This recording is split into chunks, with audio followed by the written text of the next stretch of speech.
Under the Twin Moons of the Silver Pack, written by Short Story Queen. Chapter 1. Beneath the bloodroot trees. The trees were bleeding again. Selina stood at the forest's edge, her boots sinking slightly into the damp soil, eyes narrowed at the red sap trickling down the bark of the sacred bloodroot groves. In the distance, a low wind stirred the leaves with a whisper like a dying breath. Every wolf in the Silver Pack felt it. A change in the air. A wrongness that no shaman's chant could sweep away. Feyre stirred within her, silent but watchful, the wolf's mind brushing Selina's spine with a flicker of unease. They had seen the signs for weeks now, scent trails that led nowhere, howls that echoed without source, trees that bled without injury. But this was different. The heart of their territory was sickening under the touch of the rising twin moons, and no one could deny it anymore. Behind her, Lyra paced with restless energy, her nostrils flaring, ears twitching as if trying to catch the echo of something just beyond hearing. "Still nothing from the scout," she said finally, voice tight, eyes never leaving the shadows beneath the trees. "They were only meant to run the southern perimeter and return before dusk." Selina didn't respond immediately. Her gaze lingered on the largest tree, its bark slick with fresh red sap that pulsed faintly like a heartbeat. She didn't need to taste it to know it was wrong. The land was changing, and whatever was coming, it would not be satisfied with the silence of missing scouts.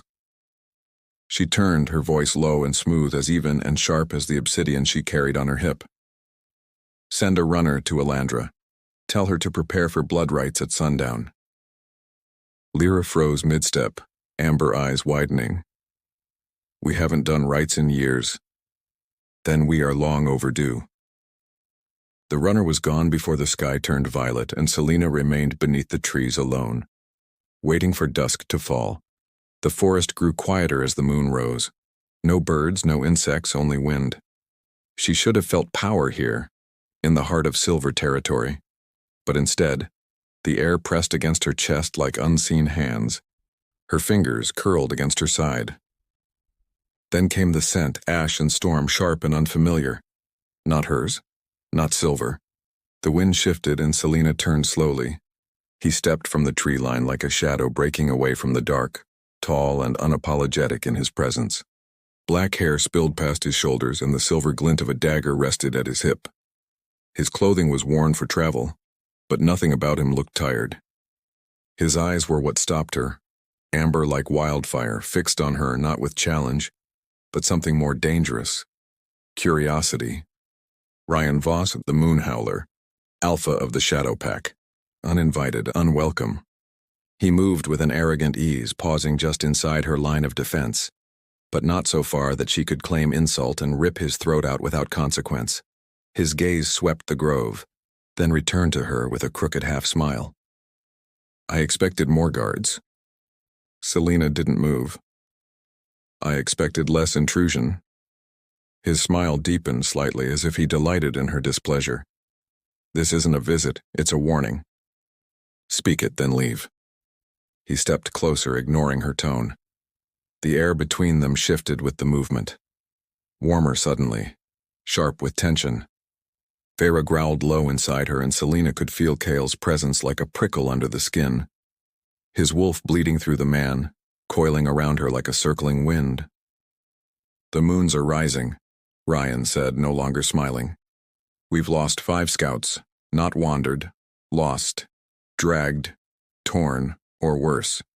We found fur, stripped, not shed. We found bones that sang when touched." Selina felt the cold of those words settle in her ribs. He continued, "Your land isn't sick alone, ours bleeds too. And it's time we stop pretending this is a coincidence." His eyes were steady now, sharp. "You know what the old words say?" "I know many old words, most are lies." His head tilted just slightly. "Not all. Not the ones carved in stone." He reached into his coat and pulled a folded piece of cloth. Deep red, embroidered with an unfamiliar symbol. He tossed it to the ground between them and it landed softly at her feet. Selina didn't need to unfold it. She recognized the mark. Twin crescent moons, bound by a braided line of fang. The old prophecy. The one whispered in dark corners, half-mocked by her own elders. Two born beneath the twin moons, two to merge or perish. Selina met his gaze again, and something shifted between them. It wasn't peace. It wasn't alliance. But it was recognition. Of a kind neither of them wanted. "You think it's us?" she asked, voice flat. Ryan didn't smile this time. "I think fate's crueler than either of us deserve." They stood in the dead grove, caught between the past and what threatened to come. Selina's fingers itched with the urge to strike him, to tear the prophecy apart with her own claws. But her wolf stirred low, not with fury, with hunger. Not for him, for understanding, for contact. He must have felt it too, because he took a step closer. Not enough to breach the space she controlled, but enough that she could hear the change in his breathing. They weren't touching, but it felt as if they were. "You've always hated my pack," he said softly, "but you've never really known it. You assume I care enough to hate." He looked at her then, really looked. And for a moment the air between them held something that had no name. He reached up slowly, brushing his fingertips along the edge of a blood-slicked leaf, then brought it close to his face. He didn't touch it to his tongue, but the way his lips parted made her throat tighten. "We have 3 days," he said, voice low. 3 nights until the moons align. That's how long we have to find the source. Or die trying." She didn't answer. She watched him retreat, the dark folding around him like smoke until only the echo of his scent remained. Storm and salt, and something older. The trees still bled behind her. But her hands felt warmer than before. Not from fear, from contact not yet made. Chapter 2. The Moon Howler's Teeth. The first night passed in silence. Not peaceful silence, but the kind that presses against the ribcage and makes the breath shallow, tight. Selina remained at the edge of the bloodroot grove long after Ryan had disappeared into the tree line, watching the moon climb higher between branches. Twin spheres rising in slow, perfect tandem. Pale light spilled through the branches in uneven patterns, catching on her silver-white braid like frost. She didn't sleep. Sleep invited dreams, and dreams welcomed wolves. By morning, a decision had rooted itself in her like thorned ivy. She summoned the elders before the central fire, shaman flames licking the air with blue tongues. Their expressions were a mixture of reverence and suspicion as she spoke of what had come. She didn't mention Ryan by name, but she didn't have to. His scent still clung to her like smoke, faint but undeniable, and Lyra caught it immediately, her glance sharp as cut glass. By sundown, terms were agreed. 3 days of shared investigation within the neutral borderlands, the unclaimed woodlands that stitched silver and shadow territory together. Neither side would send more than 1 alpha and 1 second. No escorts, no tricks, no bloodshed, unless provoked. Ritual law was clear. If they broke it, the land itself would break them. She left with Lyra just after dusk. The neutral land stretched out in ghostly quiet, the trees tall and pale, their bark bleached under years of moonlight. It had once been hunting ground, until both packs poisoned it with their wars. Now it belonged to no one just as well. It smelled of things long dead and poorly buried. They crossed into the central glade beneath the twin moons, and he was already there.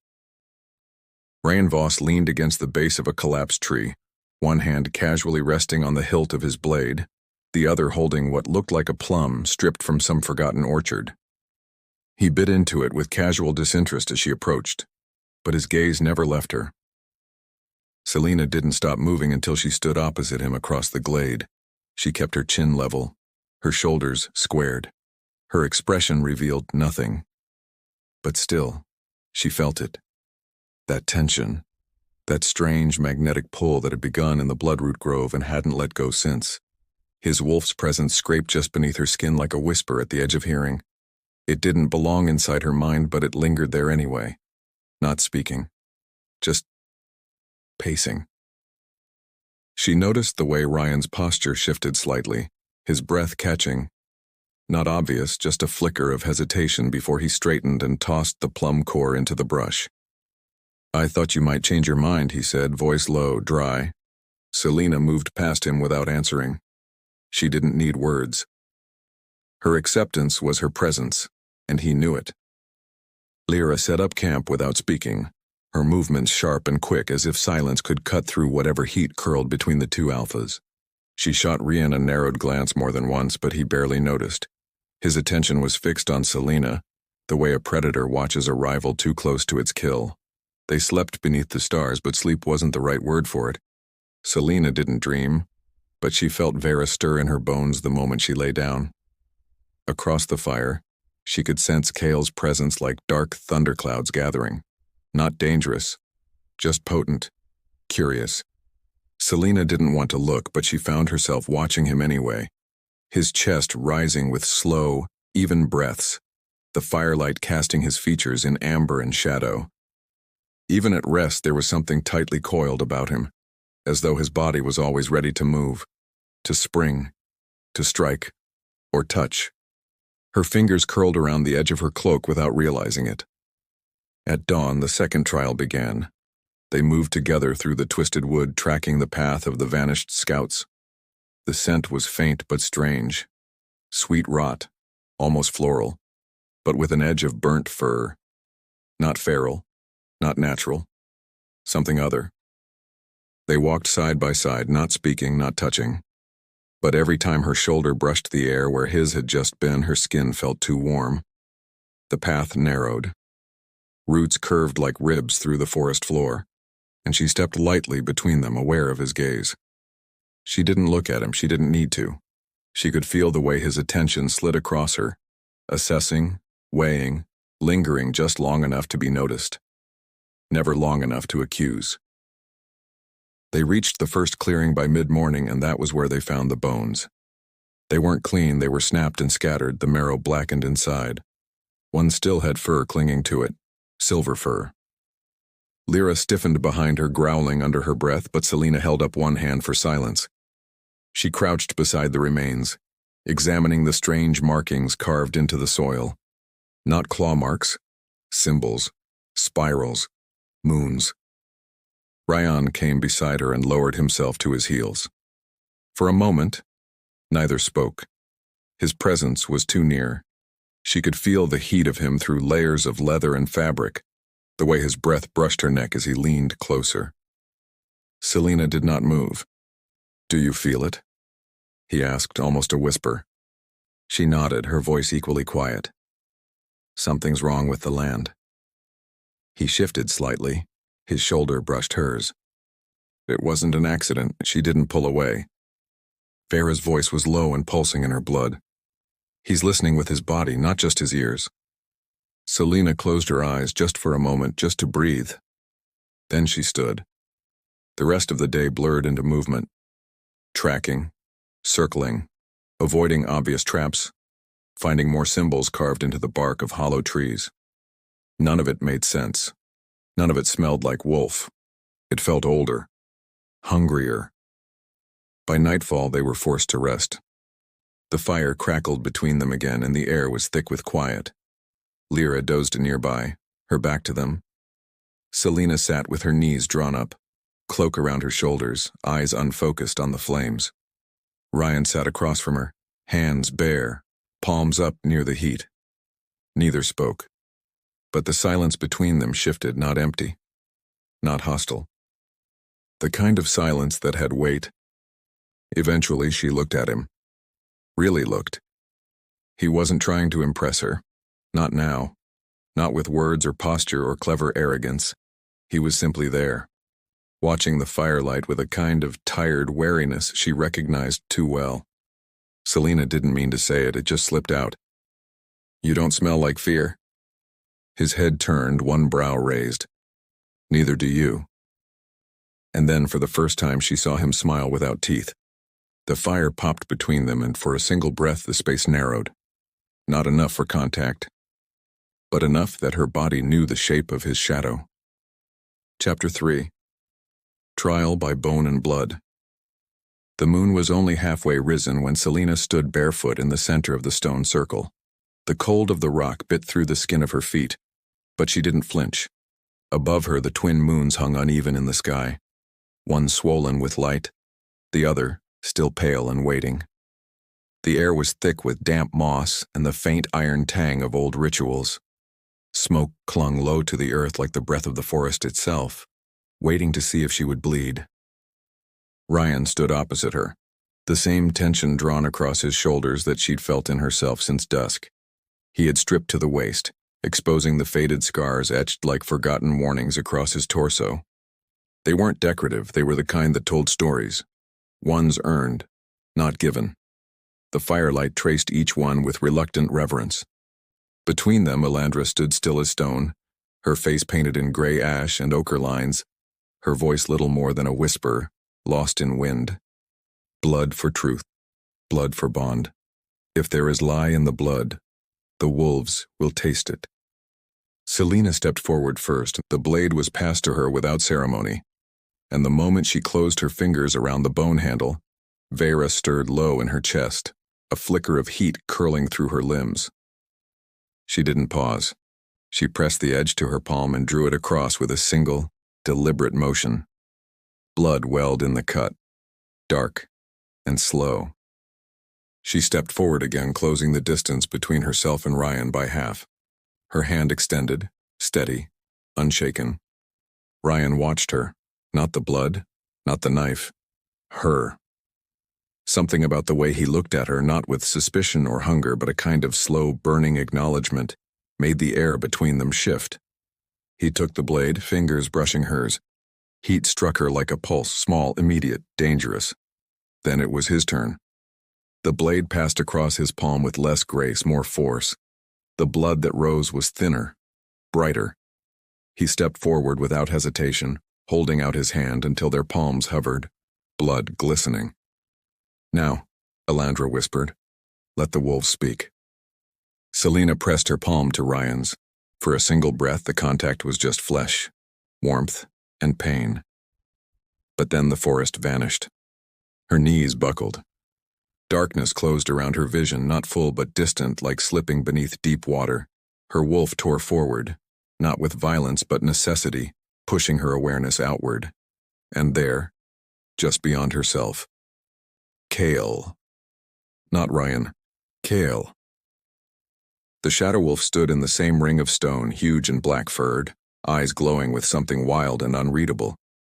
She felt Vera move beside her, silver to Kale's night, a mirror reflection in motion. They did not touch. They circled, tails low, ears high, paws silent on non-existent ground. The wolves were reading each other. Selena felt every heartbeat of it, Kale's suspicion like a flare of heat, then curiosity, then something sharper, recognition. Vera didn't retreat. She lowered her head just slightly. Not submission. Invitation. Selena gasped and stumbled backward from Ryan as the vision snapped away. The blood on their hands was already drying. Elandra was gone. The night had deepened without warning. Lyra and Jorek stood at the edge of the circle, quiet and tense, their expressions unreadable. Only the silence between Selena and Ryan had weight. The ritual was complete. Neither of them had been rejected by their wolves. No madness, no sickness, no lie. The bond had begun. She expected him to smirk, to twist this into some verbal game, to tease or bait her with his usual provocations. But he didn't. Instead, Ryan stepped closer, bare chest still gleaming faintly with sweat, and offered his uncut hand. She hesitated, then slowly placed hers in his. They walked out of the circle together, the night pressing around them like breath against skin. The silence lasted until the edge of the hollow clearing. Selena paused by the roots of an old tree, pulling her cloak tighter around her shoulders, still not used to the warmth that clung to her arms where their blood had touched. She should have felt drained. Instead, she felt open, raw. Ryan stood just behind her.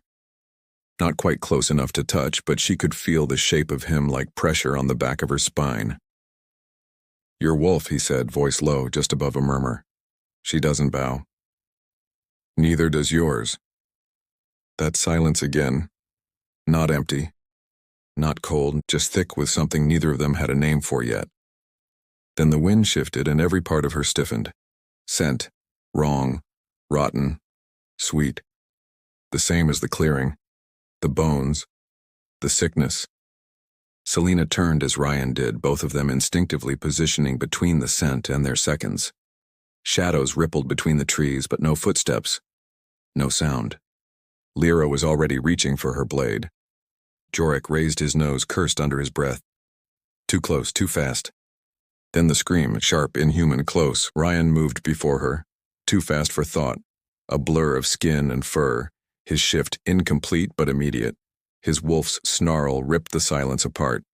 Selina followed, not to protect him. With him, the thing that emerged from the trees was barely wolf. Patchy fur. Twisted limbs. Jaws stretched too wide. Eyes gone glassy with rot and moon sickness. The missing scout, what remained of him, lunged blindly, mouth frothing, ribs showing through ragged fur. Selina shifted before impact. Vera struck the feral with full force, silver against corrupted gray, fangs sinking deep. Behind her, Kyle tore into the flank. The scent was overwhelming. Wrong, wrong, wrong. Even as their claws ripped through flesh. The feral didn't bleed properly. Its body was breaking and not dying. Vera drove her jaws into its neck. Kyle crushed its chest with a sickening crack. When it finally went still, the silence afterward was worse. Selina shifted back slowly, crouching, gasping. Her hands were slick with blood that shimmered strangely in the moonlight, like oil.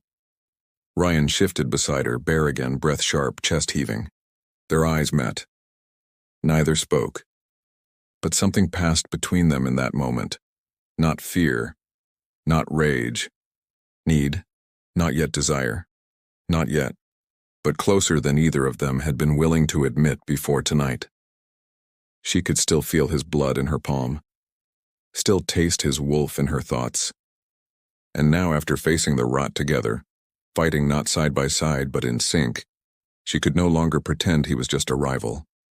The prophecy hadn't just named them, it had chosen them. Chapter 4. The Silent Howl. The night did not fade so much as tremble into morning. A mist clung low to the earth, blurring the world into shades of silver and ash. Selina sat by the dying fire, her arms drawn around her knees, watching steam rise from the pool of water where they had washed the blood away. The scent still lingered, though. Iron, fur, rot. And beneath it, something fainter that wasn't entirely unpleasant. Smoke and pine. Him. Across the clearing, Ryan slept. Or seemed to. His chest moved with slow, even breaths, his body angled toward the light as if soaking in warmth after a long cold. The wound along his side had closed unevenly, still faintly raw, though she had cleaned it herself before dawn. It had been necessary, practical, nothing more. Yet her hands remembered the feel of his skin, the heat beneath it. The strength coiled just under the surface, trembling not with weakness, but restraint. She'd expected arrogance even in pain, some sharp comment to mask discomfort, but he had simply watched her with steady eyes, letting her work in silence. It had unsettled her more than any of his words. Vera stirred within her, restless. "He bled for you, you smelled his pain." Selina didn't answer. Wolves were simple. They understood bonds through action, not thought. But this strange pull that tangled logic and instinct, felt more dangerous than blood. She rose quietly, pulling her cloak around her shoulders. The air was cold enough to sting as she stepped past him toward the tree line. The forest had gone still again, as if it too were holding its breath after the violence of the night. The twin moons had begun to fade, their light retreating from the sky, yet their echo lingered beneath her skin. Every sense felt heightened, too aware. Behind her there was movement, the faint shift of fabric, A low sound, half a groan, half her name. Selena. He said it softly, rough-edged from sleep. She turned without meaning to. Ryan had pushed himself upright, hair falling loose around his face, eyes still heavy with exhaustion but sharp enough to find her in the mist. The wound along his ribs had reopened, a thin line of red marking the skin. You shouldn't be moving. He gave a quiet huff that wasn't quite a laugh. You say that like I ever listen. She exhaled, more weary than angry. If you tear it again, I won't fix it twice. He tilted his head slightly, studying her with that unreadable expression she had begun to recognize, the one that was less about challenge and more about curiosity. He didn't stand immediately. He just sat there, watching her as though trying to memorize the shape she made against the trees. The silence between them stretched long and thin, until it wasn't silence anymore. It was a soundless pull, a tension coiling tighter with every breath. Selena looked away first. We move at dusk, she said, her voice too steady, too careful. Ryan rose slowly, ignoring the strain in his side. He came to stand beside her at the edge of the clearing, close enough that she could feel the heat radiating off him. They didn't touch, but it felt like they did. When he finally spoke, his tone was softer than she expected. Back there. When the feral attacked, did you feel it? Feel what? The moment we moved together, the way it fit. She didn't answer. She couldn't because she had felt it. The eerie symmetry of motion, the way their wolves had flowed into the fight as though they shared a single instinct. Every strike, every step had felt predestined. It was not skill. It was alignment. Selena turned to face him fully, and the world narrowed to his gaze. The faint golden ring in his irises caught the weak light, and for a heartbeat, she forgot the cold, the blood, the prophecy. I felt it, she said finally. He smiled, slow, unhurried, a curve of lips that didn't reach his eyes. Good. They began to move through the forest together, tracing the faint scent trail left by the corrupted scout's path. It was weaker now, almost lost beneath dew and earth, but it lingered enough to guide them toward the old river basin where the first signs of decay had begun. The deeper they went, the quieter the woods became. No birds, no wind, only the soft rhythm of their footsteps and the faint pulse of the twin moons fading above. Hours passed in near silence, but it wasn't uncomfortable. Every so often, she would catch the sound of his breath behind her, the rustle of his boots, the almost imperceptible sound of him reaching for the hilt of his blade when the scent thickened. It was strange how easily she had begun to anticipate him, not through sight or sound, but through an awareness that had no source. When the trail finally ended, it was at a pool of water, black as glass. The surface shimmered faintly, touched by moonlight even though the sky above was dark. Selena knelt beside it, dipping her fingertips into the edge.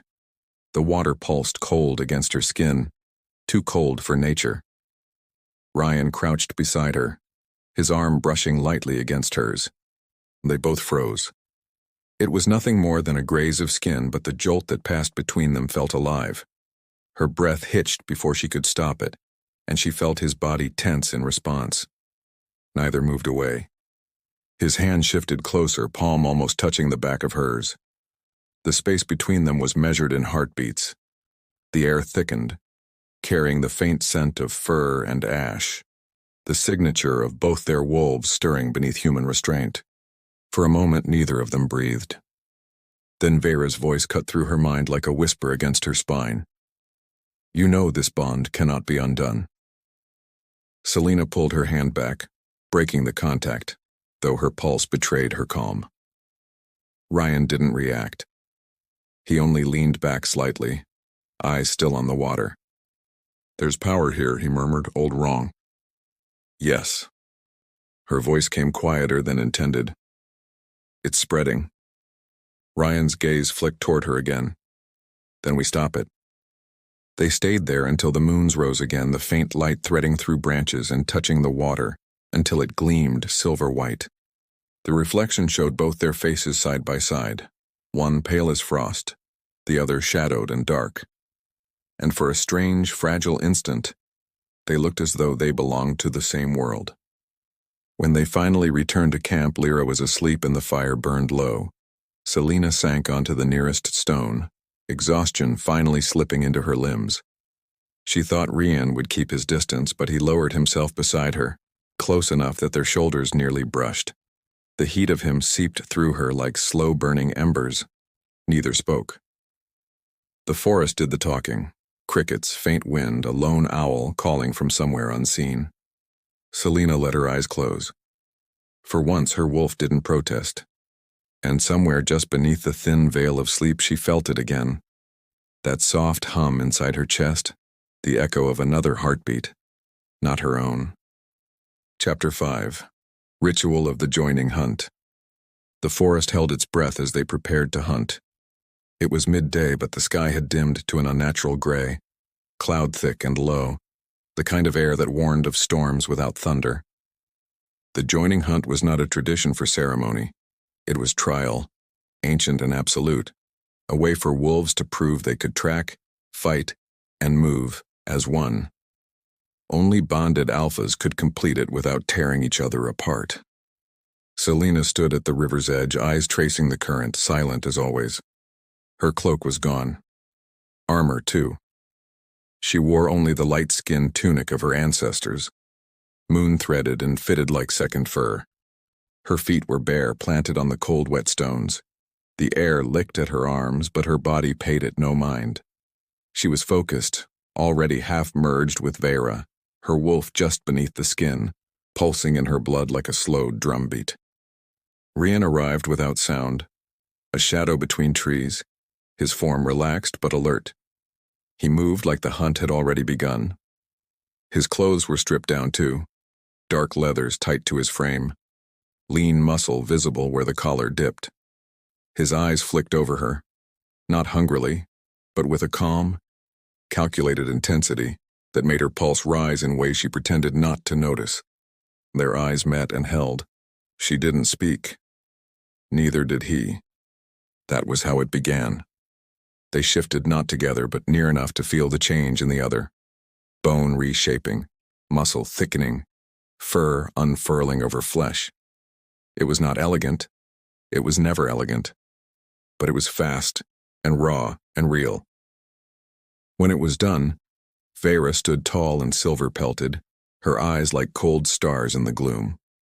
Kyle, dark and sleek, matched her stride with a low growl, not of warning, but invitation. They ran. Through broken brush and wild paths, across slick rocks and through claw-thorned bramble, they moved with growing rhythm.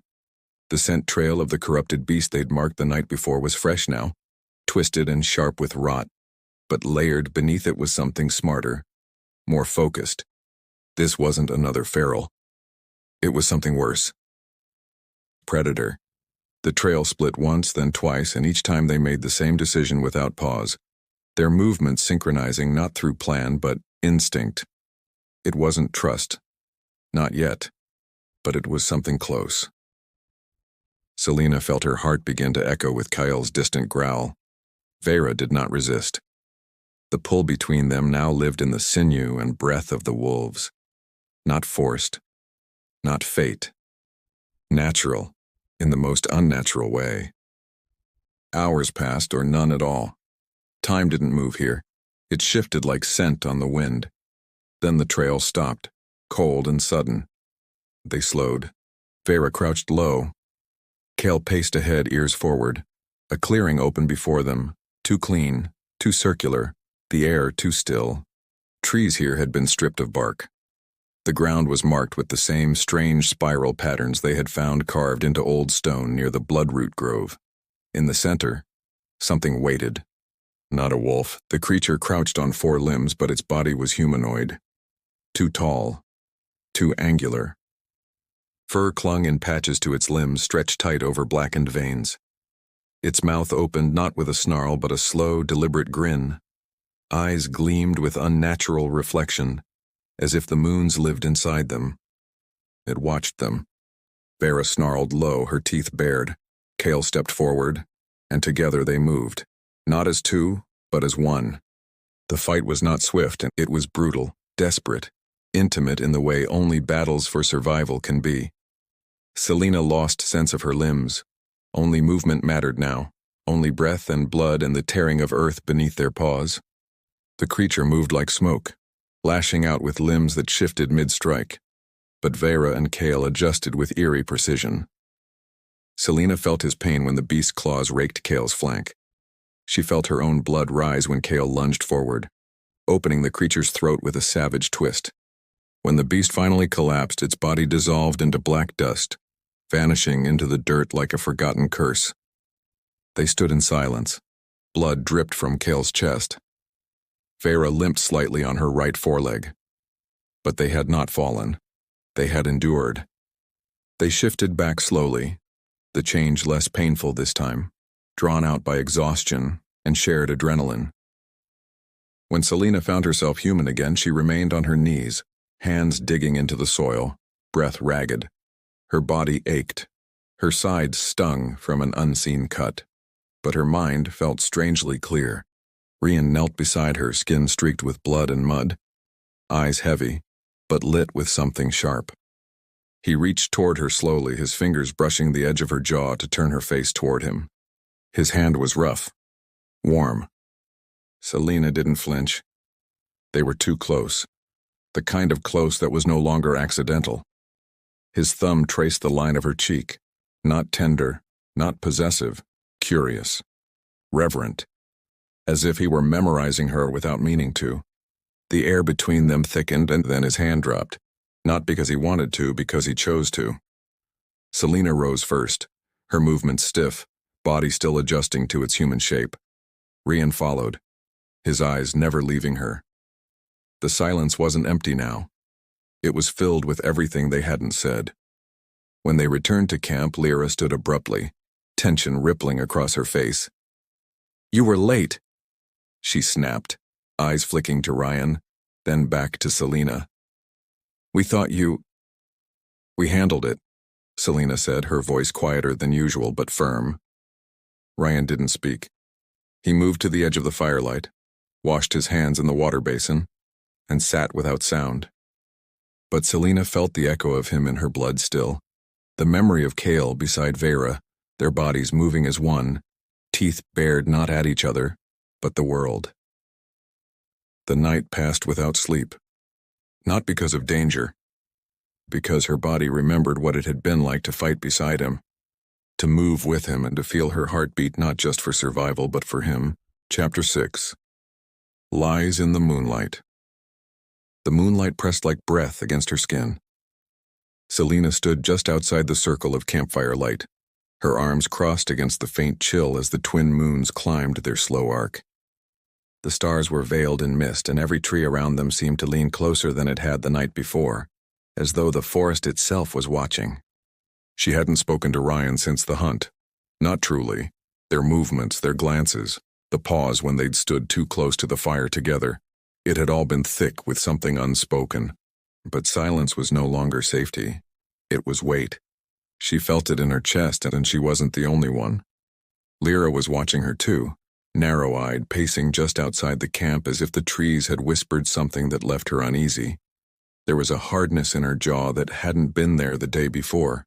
Not fear, not grief. Resentment. Selena could taste it on the wind. When Lyra finally stepped closer, she didn't lower her voice. "We should go back now." Selena didn't turn. "You know we can't."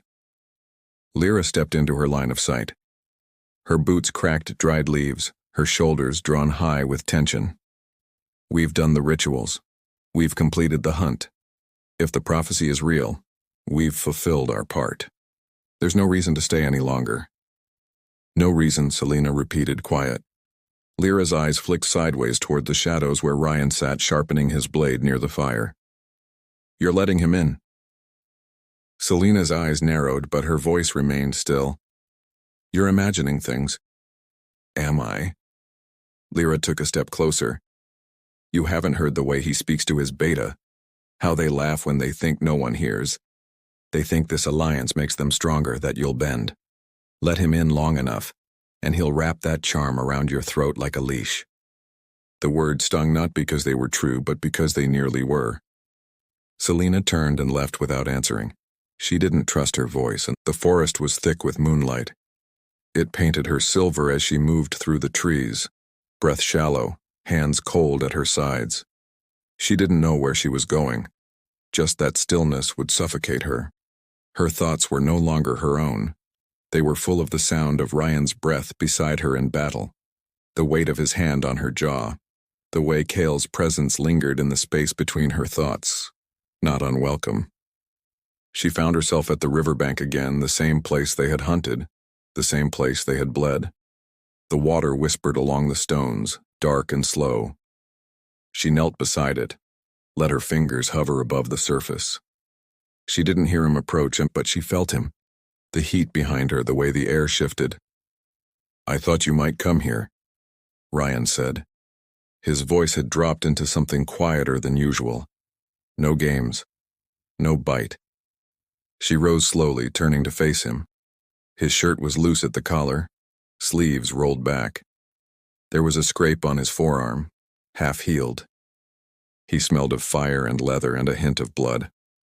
The part of her that had always bristled at contact now found her skin responding to his nearness, not recoiling. "You always find me," she murmured, and he stepped closer. "You're not hiding." "No," she admitted. The moment stretched, held open by the quiet between words. His eyes searched hers, not hungrily, but carefully, as though looking for something she hadn't meant to reveal. Then he reached forward, not rushed, not assuming, and brushed a loose strand of hair from her face. His fingers barely touched her skin, but the contact sent a jolt through her ribs that left her breathless. She didn't step back. "Lyra thinks you're manipulating me," she said, not as accusation. "Just truth." Rian smiled faintly. "Jorik thinks you're planning to poison me in my sleep." "And are we?" He tilted his head. "You tell me." She should have pulled away, should have said something sharp, something final. But her body betrayed her again, leaning into the nearness, the heat, the scent. Not surrender, but ache. Their faces were inches apart now, the air between them thin, trembling. His gaze dropped for the briefest moment to her mouth, and her pulse answered before her mind could. Then slowly, deliberately, he stepped back. Not retreat. Choice. Selina exhaled, long and steady, and only then realized how long she'd been holding her breath. When they returned to camp, Jorik was waiting. He stood beside the fire with arms crossed, face unreadable. But the moment Rian came into view, his jaw tensed. "Got a message from the Edge Patrol," he said without looking at Selina. "Found spiral markings. Fresh, but not wolf-made." Ryan's eyes darkened slightly. "The third bloodline." Selina stiffened. They hadn't spoken of it aloud yet. Not since Ilandra whispered it through half-clenched teeth the night before they'd left. The exiled ones. Wolves who had broken the old rites and vanished into the uncharted woods, forbidden from returning under threat of death. Ryan turned toward her, voice low. "They'll come soon, you know that, don't you?" She nodded once. "They'll come when we're weakest, when we're divided." Selina's gaze didn't waver. "Then we can't afford division." And still, as she lay in her tent that night, her body curled beneath furs that didn't hold enough warmth, her thoughts were not on war, not prophecy, not even the threat in the trees. They were on the space between his fingers and her jaw, the way he had looked at her and stepped back instead of forward. The tension didn't break that night, but it tightened. And in the silence of the woods beneath the twin moons, she realized something far more dangerous than any enemy. She wanted him to touch her again. Chapter 7. The Third Bloodline. The forest had grown too still. Selina stood at the edge of the warding circle with the air heavy in her chest, the trees pressed close around them like they were listening, waiting. Something had shifted beneath the surface, just enough to stir her wolf, not enough to explain. Even the birds had stopped calling, not out of fear, out of anticipation. The scent of wrongness lingered in the soil. Ryan paced near the center of camp, His movements coiled tight beneath the calm surface he wore so well. He hadn't spoken to her since dawn, not beyond what was necessary, but she had felt him watching. The space between them had grown thick like a rope being pulled slowly tighter. Neither had moved to cut it. Neither wanted to. But this morning was colder than it should have been, the sky bruised over, no wind, no birds.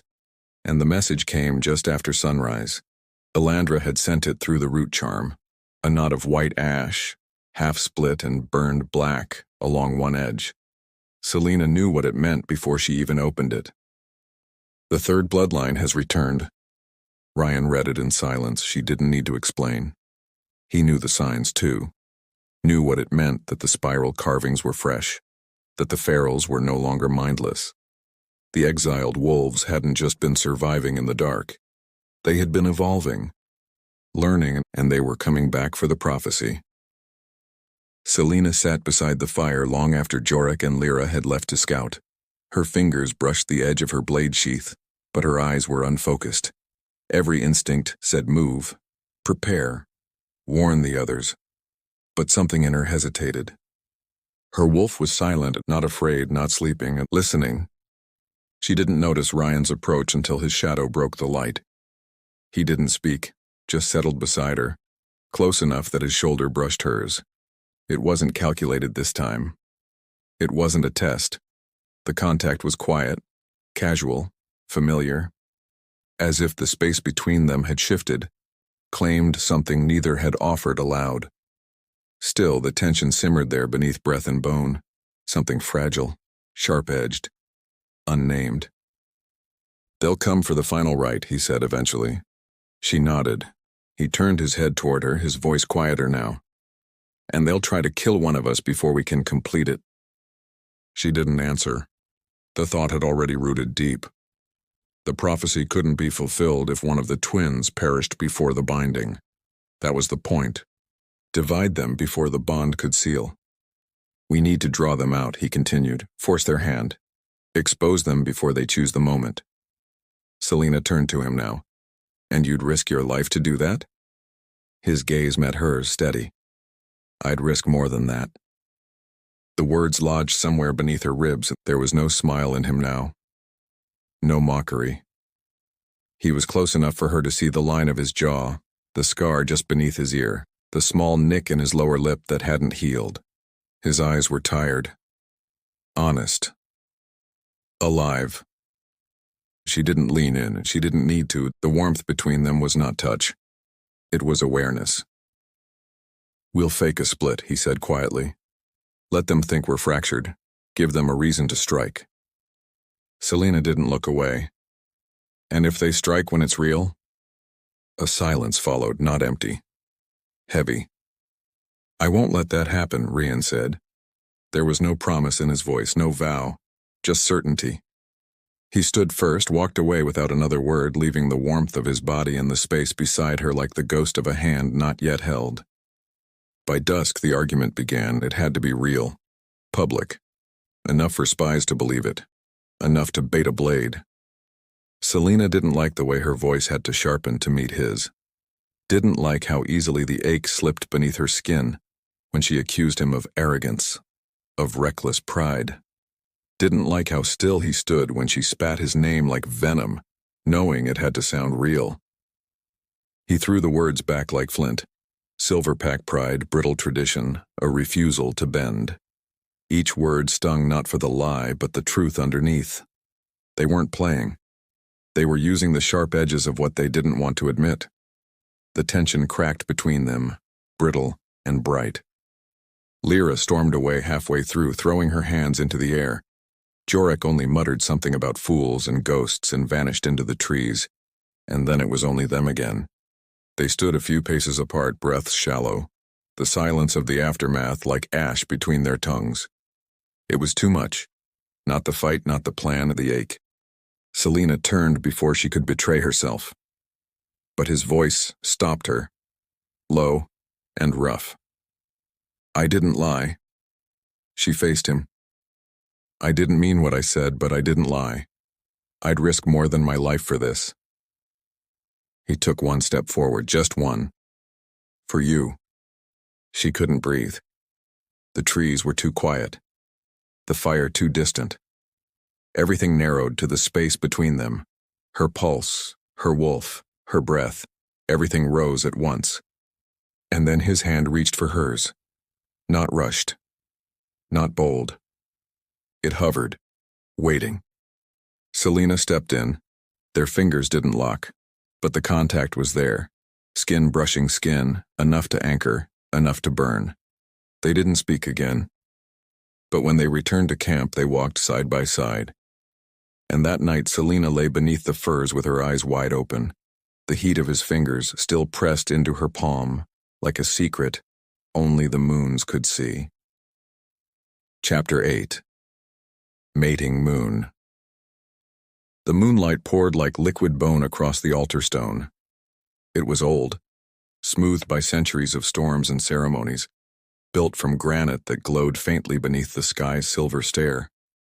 The air held its breath thick with ashwood smoke and the scent of dusk. Around them, the woods waited in a silence so complete it pressed against the ribs.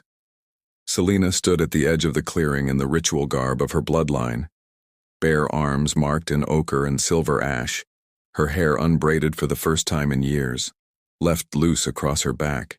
Every nerve was alert, every inch of her skin prickled beneath the weight of what she was about to do. She had not spoken since they crossed into the circle. Her mouth could not trust her voice. Her wolf pulsed steady beneath her skin but said nothing, just breathed with her, step for step, as if waiting for something sacred to break open. Across from her, Rian looked unlike she'd ever seen him. He stood bare-chested, the ceremonial leather slung low across his hips, silver moons etched in faint lines along his collarbone. His hair was tied back with a strip of dark cloth, exposing the sharp planes of his face, the line of his throat.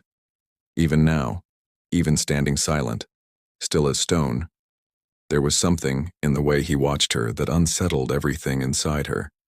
Not hunger, not lust, recognition. And it wasn't just his gaze that made her heart beat too hard. It was the knowing. The unspoken agreement that this moment, this rite, was not just prophecy, not just blood. It was a surrender.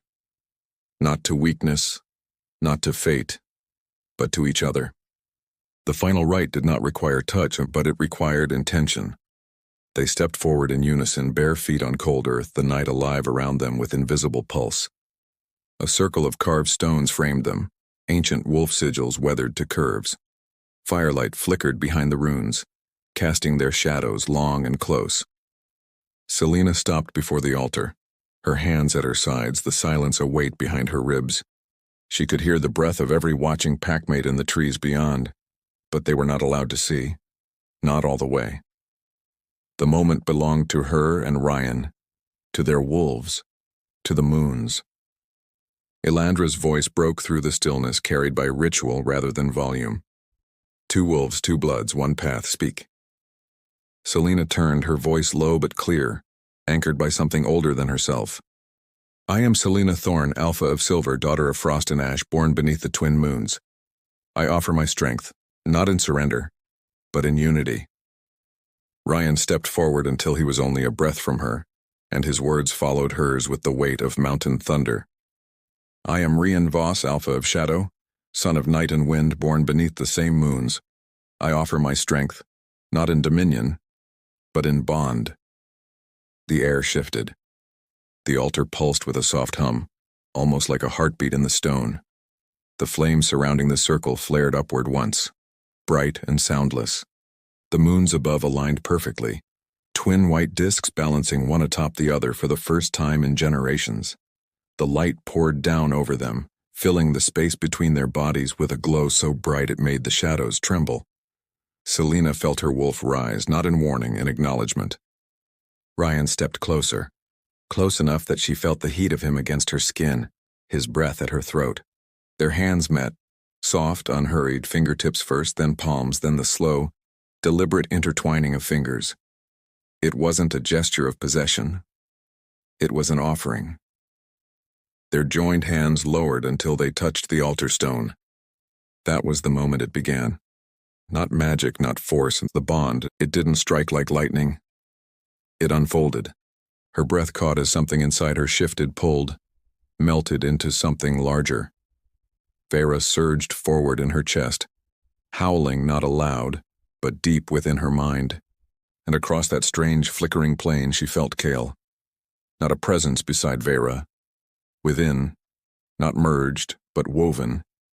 Thread by thread, the wolves were becoming something more, not one, not two, linked. Selena's vision dimmed at the edges, not faintness. Overwhelm. Her skin burned where his touched hers, and not from heat, from memory. Her body remembered his, though they had not yet come together. Her breath caught when his thumb brushed the inside of her wrist. She didn't step back. She stepped closer, the air between them collapsed.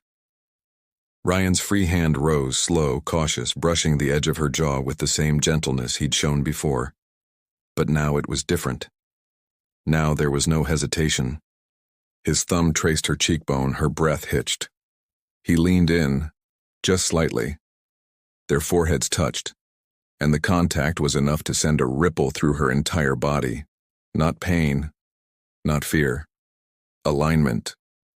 She could feel his pulse through their palms. And when his lips brushed hers, not a kiss, not yet, just the faintest meeting of breath and skin. It was not about want. It was about bond. The moment stretched so taut it trembled. Selena didn't close her eyes. When they finally kissed, it was not for the prophecy. It was not for the watching ancestors, the waiting packs, the ghosts of wolves past. It was for them. It was slow and searing and unfinished. A promise, not a claim. When they pulled apart, the fire had gone quiet. The moons glowed like twin eyes above them, perfectly aligned. A new mark pulsed faintly along the inside of her wrist. 2 interlocked crescents, drawn in silver under the skin. His mirrored it. The bond was sealed. They had completed the rite. And yet when they stood in the stillness afterward, her hands still in his, her body still trembling with the weight of closeness, Selena knew this wasn't the end. It was the beginning of something far more dangerous than fate. Desire that had chosen its own time, and would no longer wait. Chapter 9. The rot beneath the roots. The light between them had not faded. Even as the ritual fire burned low, even as the silence that followed their kiss stretched into a space too deep for breath, Selena could feel the thread of something still alive between them, woven not only in flesh, not only in blood, but in whatever ancient magic had awakened beneath those twin moons. Her hand still rested in Ryan's, warm and steady, their joined marks glowing faintly, even in the dark. Neither moved. The world outside the circle had not returned. No wind, no song, no sound of shifting leaves. The forest held its breath as if the bond had unsettled more than prophecy, as if the land had noticed, as if something beneath the roots had begun to stir.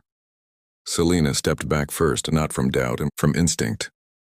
The heat in her chest had not cooled since the moment his lips had met hers. The tension between them still crackled across her skin, and the air around her felt thinner now, every breath more fragile, more aware. Her wolf was no longer still. Vera paced beneath her thoughts, low-voiced and restless. He is close enough to taste, close enough to take. But Selena ignored it. The bond had been sealed, and that meant the enemy had no more time to wait. Ryan's eyes never left hers as she moved toward the outer edge of the circle. He followed, steps silent as ever, his body moving like something recently unchained. There was no arrogance in him now, no bite of challenge in the way he held himself. Just readiness, as though he'd known this was coming, as though he'd known what would come next. Jorik met them at the tree line. Blood streaked his shoulder, and his chest rose and fell too fast. His mouth opened, but it was his eyes that told the truth. Something was wrong. He didn't have to speak. Not yet. Selena's pulse shifted before the first howl broke. It wasn't one of theirs, and it wasn't even wolf. It echoed too long, rippled too low, carried through the woods like something ancient dragging its claws across stone. Ryan turned toward the sound just as Lyra came running into view, blades drawn, her face pale beneath streaks of dirt and blood. They're here. The third bloodline had not waited. They had known the rite would be complete tonight, and they had chosen to strike not before but after. Clever, cruel, strategic. Strike when the alphas are bonded but unguarded, when their wolves still buzz with the disorientation of new magic. It was happening already. The edge of the forest came alive with motion. Shadowed figures moved between the trees, half-shifted forms, fur hanging from twisted limbs, eyes gleaming too bright. Not ferals, not mindless. These wolves were organized, ancient blood in corrupted forms. The exiled ones. They moved like silence had taught them to kill. Selena stepped forward, her arms loose, her feet bare against the earth. The shift took her quickly this time. Vera surged to the surface in a ripple of breath and bone, silver fur bristling with fresh instinct, her body reacting before thought. Kyle rose beside her, sleek and black, his body coiled with a stillness that did not hide hunger. He glanced at her once, just once, and the message passed between them. Together. The attack broke like a shattering sky. Wolves poured from the dark with a howl that turned to shrieking, claws flashing, eyes burning with the same wrong light she'd seen in the rot. The first one leapt toward Ryan and was torn from the air before it landed, Vera colliding with it mid-sprint, her fangs sinking deep. The taste of blood hit her tongue sharp and bitter, like soil tainted with metal. It didn't die easy. The others came in waves. All around the stone circle, the clearing erupted into violence.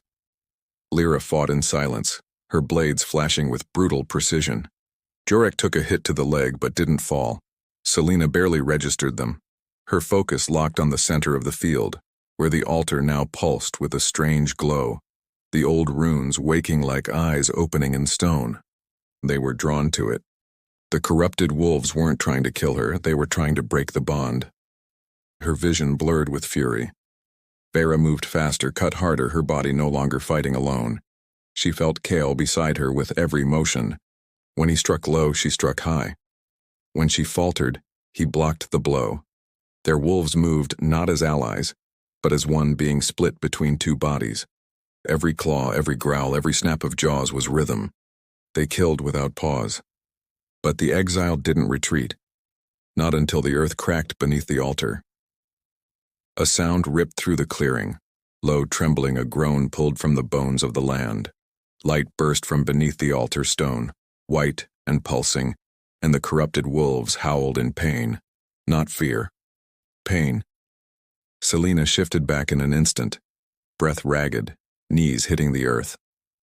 Ryan followed her down, bare hands catching her by the arm, his face wild with blood and heat and something more than instinct. The altar was glowing, the spiral sigils were burning away, and the corrupted wolves, they were dying. One by one they collapsed, not from wound but from light. The bond had awakened the last piece of the prophecy. The land itself had turned against the blood that betrayed it. The silence that followed was brutal. No wind, no breath, only the crackle of cooling magic. Selena stared at the altar, her skin marked with blood, sweat, and moonlight. Her hand still tingled where it had touched his, where the bond had fused in fire and breath. And then she looked at Ryan. Not the warrior, not the rival. The man who had become her mirror. He was crouched beside her, body shaking slightly, his eyes locked on hers like they were the only solid thing left. Blood dripped from his jaw, but he didn't speak. Just reached forward, slow, unflinching, and touched her face. Not to check for wounds, to ground himself, to remind them both that they were still alive. And in that moment, surrounded by the remains of war, Selena leaned into his hand without resistance. Because she knew the truth. They had won nothing yet, but they had each other now. And no bloodline, no exile, no prophecy could unmake that. Chapter 10. When the moons set. The twin moons were falling. They hung low over the treetops, swollen and blurred by mist, their light thinning as dawn pressed behind the clouds like a hand waiting to break through. The forest held the hush of aftermath, no cries, no claws, no motion now. The world had stopped bleeding. Selena walked barefoot across the clearing, her feet pressing into damp soil still streaked with the memory of battle. The altar behind her no longer pulsed. Whatever lived beneath it had gone quiet, satisfied, perhaps, that the prophecy had been fulfilled, that the bond it demanded had taken root and bloomed in fire. She passed the remains of what had tried to destroy them, ashes and bone, scattered like the memory of something never quite alive. Nothing lingered, no enemy left to finish, no threat still breathing, only the morning waiting to begin. The wolves of both packs were gathered in the woods beyond the glade, watching but silent, as if uncertain where to go now, what to become. They had lived by the old lines, the border scars, the histories whispered and sharpened over generations. Now those lines were burned away, and their alphas had changed everything. Selena didn't speak to them, she didn't need to. She had never been one for declarations, and today she had nothing left to prove. The wind touched her skin, gently curling through the loose fall of her hair, lifting it in strands that caught the last light of the moons. She didn't flinch when she heard him behind her. She felt him before he spoke, before he moved. Ryan's presence had never been loud, but now it was steady, like something earned. Not forced, not taken. His footsteps slowed as he reached her side, and then he stopped. Not speaking, not reaching, just standing near enough that his warmth touched her shoulder. The sky was beginning to pale. Together they watched the final descent of the moons. No ceremony, no chant, just silence and breath. A stillness stretched between two wolves who had already given everything, and now, for the first time, were simply allowed to stay. Her hand found his without thought. His fingers closed around hers, sure and warm, their palms fitting like they had never belonged elsewhere. The bond was no longer fire and claw and storm. It had settled into something quieter. He turned to her slowly, and for a long moment he just looked, eyes dark with the ache of what they had survived, the weight of what they'd become. There was no mischief left in him now, no mask, no armor. Only a man who had fought beside her, bled beside her, trusted her when it would have been easier not to. Selena reached up and brushed her hand along the side of his face. The stubble scratched her palm, and the softness beneath it reminded her that he was still made of flesh and warmth, not only myth and prophecy. His eyes closed under her touch, and when he opened them again, the look he gave her didn't hold fire. It held something far more dangerous, devotion. She stepped closer. Her other hand found the curve of his jaw, her fingers tracing the edge of his throat, slow and reverent. She didn't pull him to her. She didn't have to. He leaned in, and their foreheads touched first, their breath mingled, and when their lips met again, there was no tension left to burn through. No waiting, no fear. The kiss deepened like a vow spoken in silence. Her hands slid into his hair, and his arms came around her waist, anchoring her like he meant to hold her through the end of the world. His mouth moved against hers with the urgency of something that had been denied too long, but there was no desperation in it now. Just promise. He kissed her like she was already his, and when she kissed him back, it was with the knowing that she was. Time bent around them. There was no camp, no watchful eyes, no shattered prophecy or blood-stained soil. Only them. Only breath and touch and the wild aching hum of wolves beneath their skin, content now, curled against each other like two halves of a single pulse. When they parted, neither spoke. There was no need. Their hands remained clasped as they turned back toward the others. The packs were watching, still hushed, still unsure, but they could feel it. The shift, the bond, the power that no longer needed teeth to prove its weight. Selena stepped forward, her gaze sweeping the clearing. She was not just alpha of the silver pack now, she was alpha of something new. And at her side, Rian stood as he always had, equal, unbowed. Together they led their people into the new day, and behind them the twin moons sank together into the horizon, no longer searching for each other, because now at last they had found what they were meant to hold.